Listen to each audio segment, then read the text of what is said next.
وتوكل على الحي الذي لا يموت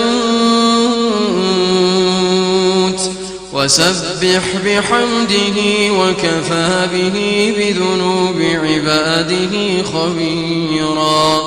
الذي خلق السماوات والأرض وما بينهما في 6 أيام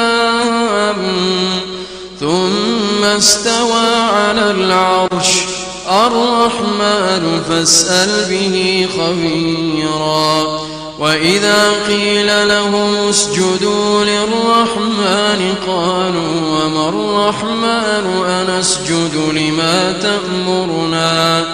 وزادهم نفورا تبارك الذي جعل في السماء